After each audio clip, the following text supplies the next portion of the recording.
What's going on, everybody? I've been wanting to make this video for a few days now. It came to me when I was meditating one day, and I meet a lot of people for the past year with coaching. I have met a lot of people that have no idea what they want to do with their life, and at first I'm like, well, I don't have a nice intro. I don't have all of these different things. And I was going to allow that to stop me from putting the message out there. But I'm going to do it regardless. And those that are meant to see it are meant to see it. And those that aren't. And what's interesting about me is I am a coach, but I'm still not a huge talker. I love to listen. I love to listen to the things that people say, to just kind of put things together from my experience and the knowledge that I have to be able to help them best. Sometimes just me getting on here and speaking straight from my experience or things that I know, I don't feel is always the best approach, but because there are so many different things that come into it. But I am just going to speak from my experience, and those that it resonates with or can help, it can help. And the biggest thing is I don't know if I said this in the beginning, but this video is going to be about how I figured out what I wanted to do with my life. And I didn't realize up until recently that I have always been the type of person that said, you know what, I'm going to do this, and went for it. I wanted to join the military since I can remember. I know at least a freshman in high school. I don't know if it was before then. I can't really remember. But I do know since I was a freshman in high school, I told myself that I was going to join the military, and that's what I was going to do. College was never really something that I wanted to do because of the fact that I never really gravitated towards education or being educated or the classroom. And I was the type of person that really didn't apply myself when it came to being in school. And I was always good at physical fitness and doing things. And I also, whenever I would see people in uniform, I would say that's what I want to do. I always had this type of respect, or I love the leadership that people in the military kind of displayed. So I chose that path. I went down that path. And once that path was up, which I thought I was going to be doing for at least 20 years, I stayed on that path. And then but even before I got out of the military, when I was an inpatient, I started having the vision of being a speaker. But that wasn't the only vision that I was having, right?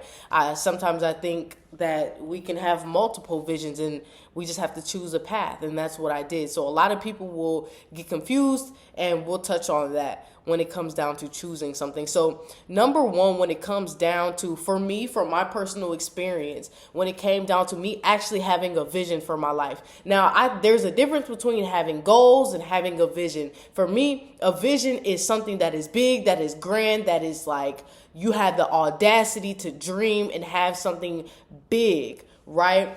And I don't think a lot of people allow themselves to go to that space. I think that they immediately reject it as soon as it comes to mind. So when they think of themselves being a big artist, they think of themselves being the top speaker, they think of themselves being in the CrossFit games, they think of themselves being the principal one day at a school. I don't know. Everybody's goals are different. They reject it because their self-image, the way that they view themselves, is out of alignment with that, right? So they don't even entertain that idea. But I still believe that everybody has an idea of what they would love to do with their life, but then they focus on, well, how am I going to get the money, credit score, my family, they aren't going to support me, friends aren't going to support me, I have kids. They have all of these different things that deter them from just going down the path or entertaining the idea. Right? And I think a lot of people talk about people who are chosen. I personally don't believe in chosen people. I believe that I think everybody has something that they can do with their life in this lifetime. That is a personal belief. Now, to other people, that may not be true. But to me, I believe that everybody has the potential to do what they want to do with their life. Period. And so, yes, for me, solitude was a big thing. Time spent alone.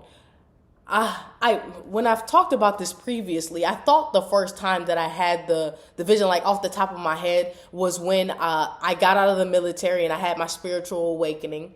But Now that I think about it, when I was at my lowest lows, when I was in inpatient, I remember there was this time where I was extremely sick and I couldn't really leave the room that I was in inside of the inpatient ward. And the inpatient ward is basically, for those that do not know, is when your mental health isn't good, right?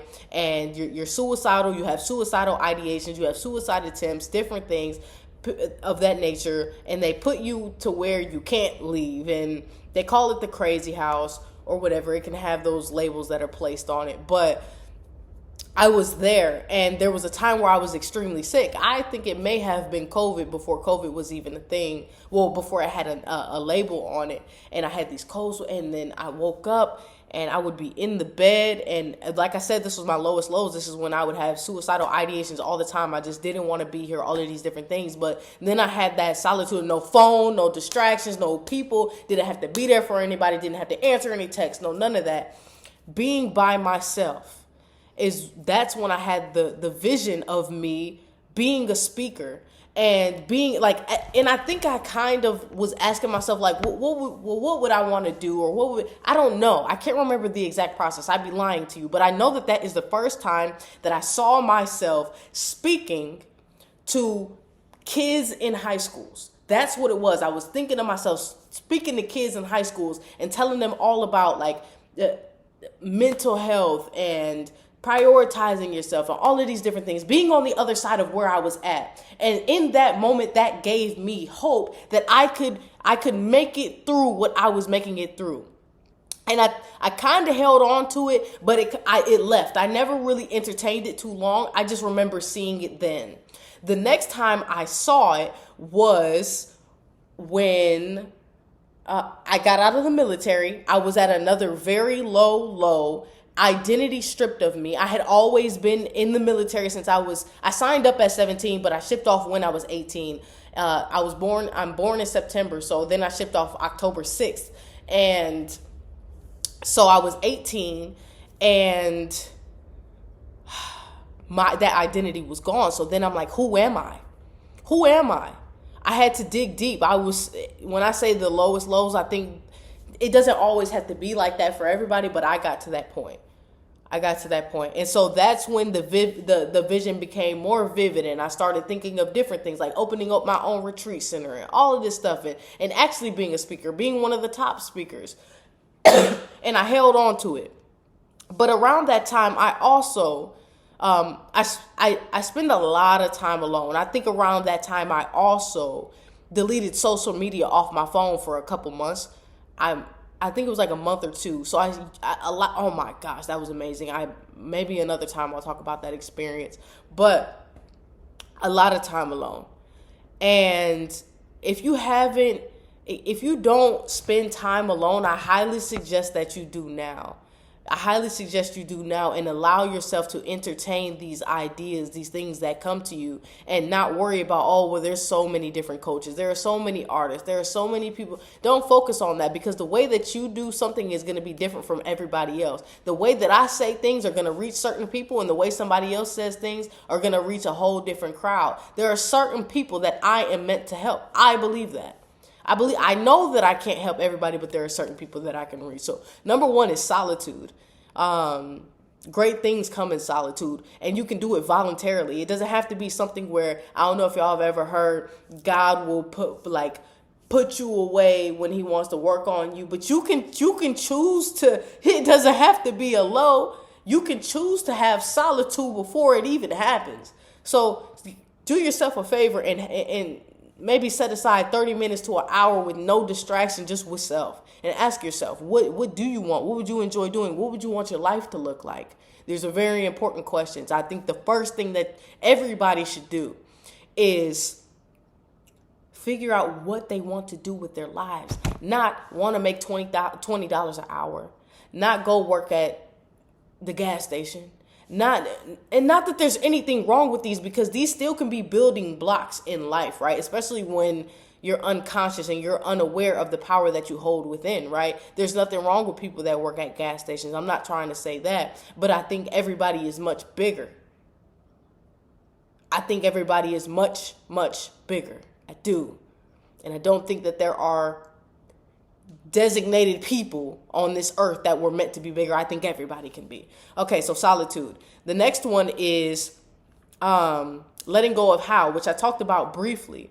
But I know before, especially before I got a coach, there would be a lot of how involved. How in the hell am I gonna how am I gonna bring this into fruition and immediately reject it?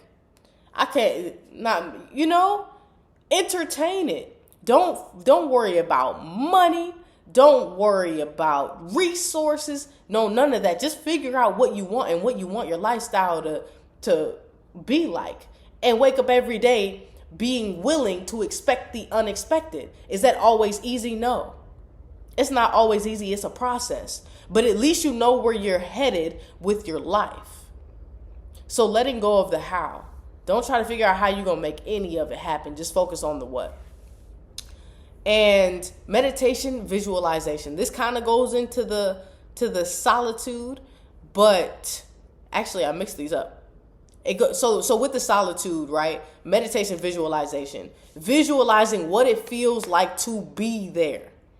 What does it feel like to be in the CrossFit Games? What does it feel like to have a number one cookbook? What does it feel like immersing yourself in that experience? So an example, I have a big vision. I have big goals, big dreams. But even when it came down to the people in my community that I have, I would visualize being able to click the slide and have a second slide of people.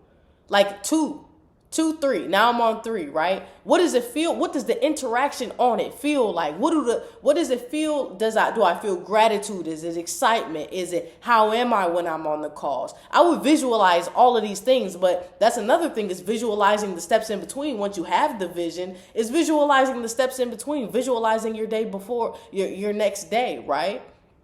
So yes, but another thing is what I wanted to touch on that I mixed these up on is when you have choose one. Many of us are good at more than one things. We're skilled. We're skilled people. But like I said, I had a vision of wanting to do real estate. That one didn't even really feel right, honestly. A vision of wanting to do CrossFit, right? And be in the CrossFit Games. That one kind of was like, okay. And then the one of wanting to be a speaker. That's the one that I held on to, but a lot of people get nowhere because they don't make a decision, or they start heading down a road and then they're like, I don't want to do that. And then the example that I give is it's like driving to Texas Roadhouse, and let's say that's the CrossFit Games. You driving there and then you like, now I want to be a coach. So now you driving to Olive Garden. And then next thing you know, you driving to Panera Bread, and you never get to a destination because you don't just choose one and hold on to it. What you focus on expands. The more you think about something, the more you get ideas on how to make it happen. So I get passionate about this. I almost feel like I'm on the calls with the community. Okay, so